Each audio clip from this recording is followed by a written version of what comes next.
Hello and welcome to Top Story. A safety precaution to prevent the risk of highly toxic fuel endangering human life, or a test of the capability of the United States anti-missile defense system. Whatever the case, the successful targeting of an ailing spy satellite by a missile fired from a US warship in the Pacific Ocean has stirred up a storm of international protest. The target, a radar imaging reconnaissance satellite, was passing some 210 kilometers above the Earth when it was hit. US officials said the aim was to destroy its fuel tank, which contained 500 kilograms of potentially lethal hydrazine. China and Russia both criticized the strike.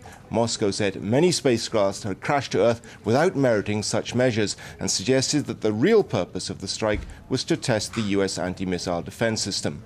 When China destroyed an aging satellite with a missile strike in January last year, the United States strongly condemned it.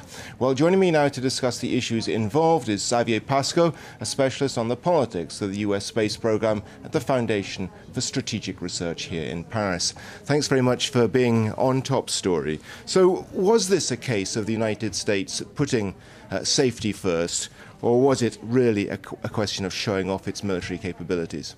Yes, to say the least, the decision to intercept the satellite is quite troubling. And I would say from the technical point of view, and it's been mentioned many times, the issue of destroying the hydrogen in the tank of the satellite was not so much a technical issue as it's been raised by the administration, because usually these satellites are burning in the atmosphere when they re-enter the atmosphere.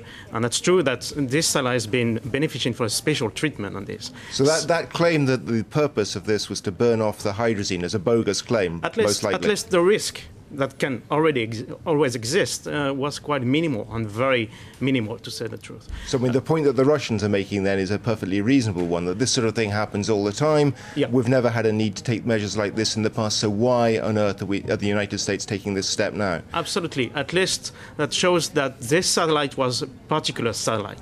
What can be suggested from the US point of view would be that the US want to assume their responsibility in mitigating any risk for human lives, even if this risk is very small. Still, it's very unsure that this was the main motivation behind this. So another issue on the technical side, on the satellite side, is this the fact that this satellite is a secretive one. You mentioned the fact that it was a radar satellite. These satellites are called black programs, are very secretive, and maybe we can imagine that spatial agencies in the US would be very disappointed if some pieces would remain intact and could be collected by other countries. But still, once again, it was very likely that any piece would be burnt in the atmosphere. So I think we must mention other motivation behind the decision, and I see three kind of motivation, more political, I would say. It's been raised, obviously, in the first place, the fact that the US wanted to demonstrate some kind of anti-satellite capability, and I would say that China and Russia are suggesting this. That may be true. Well, it's interesting that the US Defense Secretary, Robert Gates, says this proves that the anti-missile defense system works. So it's a bit of a giveaway, isn't it? But it's not so much convincing, I would say. For sure it has worked, and it's very efficient for striking a disabled satellite.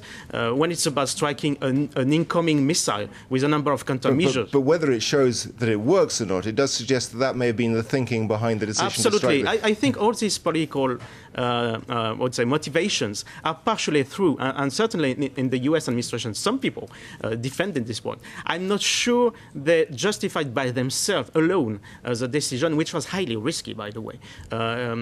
Would this intercept miss the satellite? It would have been a devastation for the whole missile defense program, which has already spent billions of dollars.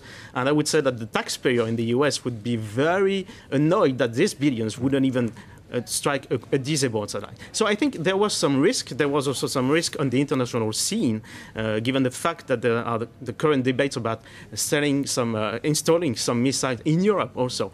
If you don't prove that it works, you are in trouble. So I think we must understand that this was a risky decision. some kind of a difficult decision to make, and it remains to me very troubling to know exactly what was the motivation. I mean, let's be clear about it too. If the Russians had done something like this, the Americans would be going crazy. They would have condemned it completely. I would like to maybe mention a point that's rarely mentioned. On February the 12th, Russia and China have presented at the disarmament conference in Geneva a project for a treaty of disarmament in space, and the US has bluntly rejected it. It's not news. I mean, it's the same way for years, for more than 8 years now. There is I would say, a locked situation in Geneva. Still, the US were a little bit mentioned as not being goodwill partners in this, and maybe we have also here the idea that the US wanted to project a better image by showing that they can be responsible and they mitigate the risk, and that they don't need a treaty to do that because they really don't want to sign a new treaty for that. So maybe all this must be combined to explain all that. Still, it's in my view, it was a very risky decision, a very risky output, I would say, in case it doesn't work. So, and is it another step towards the militarization of space, as the Chinese? For sure, anyway. There will be... For some years, I would say, for some 3 or 4 years, there's been an increased tension in space. You mentioned the Chinese real ASAT test this time in January 2007. To say the truth, this test was a little bit more dirty than this one. This is to say because it was higher in space, so the debris created remained for a century, I would say.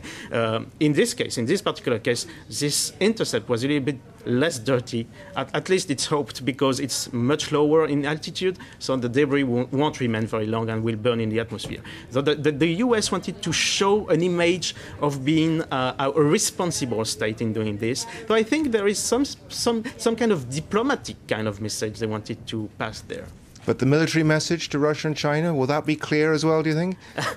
I'm not sure, yeah. I think, to say the truth, showing that these systems are working show very clearly to China and Russia, that, and especially on ships, by the way, that there is a functional kind of element.